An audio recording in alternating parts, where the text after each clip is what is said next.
Over the past few years, we've witnessed multiple market crashes. Mainly, the one in 2001, the 2008, then 2020, and most recently in 2022 with this bear market. All of these crashes have in common that the stock market had to undergo a correction, meaning the stock market was priced differently later. There's an uncomfortable truth to this, and it is this question. Where does the money go when the stock market crashes? It's a question we recently saw mentioned, and the truth is simpler than it might seem at first glance. But firstly, let's assess one thing correctly. In 2001, the stock market crashed due to tech bubble, meaning the rise of internet caused many investors to pour money into technology stocks and believe the internet would change the world. Internet did change the world, but not to the scale the stock market should rise this far. So this was what we call a valuation problem, not economy problem. The 2008 was different altogether.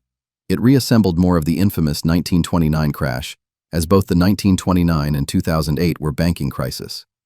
The banks tightened liquidity conditions as many homeowners in America couldn't pay back their loans. Banks, in response, tightened liquidity even for good businesses and individuals. The stock market, unlike gold or crypto, is closely tied to the real economy. Earnings, revenues, consumer spending, costs, all of these get reflected in the stock prices. And for the real economy, liquidity is like blood for human body. So when liquidity got cut in 2008, it meant ultimate collapse for the U.S. economy, and therefore the stock market as the economy couldn't breathe. In 2020, the stock market crash was caused artificially due to COVID lockdowns. The initial outlook was apocalyptic, but gradually this prognosis got better in very short time, so this was nowhere near as painful as many other preceding bear markets in past. In 2022, the bubble popped up again. Right now, we're riding this new bull market cycle that began in 2022.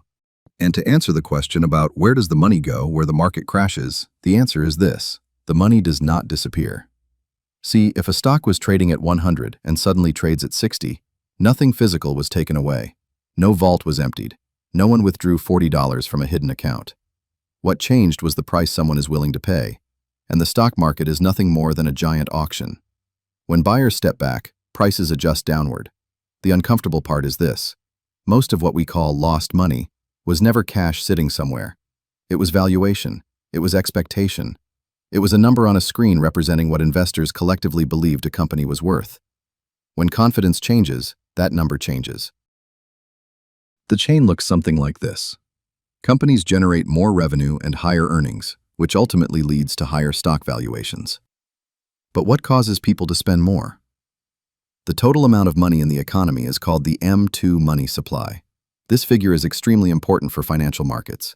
As more money is created, more money can circulate and be spent. Consumers use this money to buy goods and services, companies generate higher revenues, and in many cases, prices increase as well. More importantly, the money supply can serve as a reference point when evaluating market valuations. In January 2026, the M2 money supply stands at roughly $22.5 trillion. In October 2019, it was around $15 trillion. Consider the S&P 500. It stood at 1,500 points in August 2000. It returned to roughly the same level, 1,500 points, in October 2007, and again around 1,500 in February 2013. However, the money supply was very different in each period.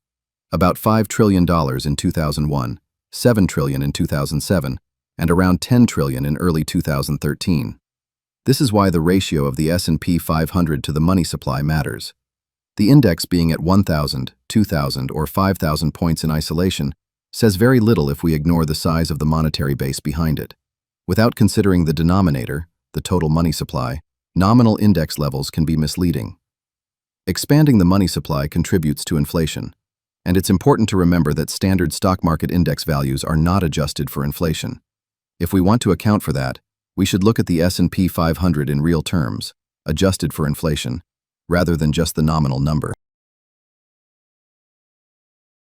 None of the information provided should be considered financial advice or an investment recommendation. Our goal is serving you the best educational content. Thanks for watching. This is Glenaeus.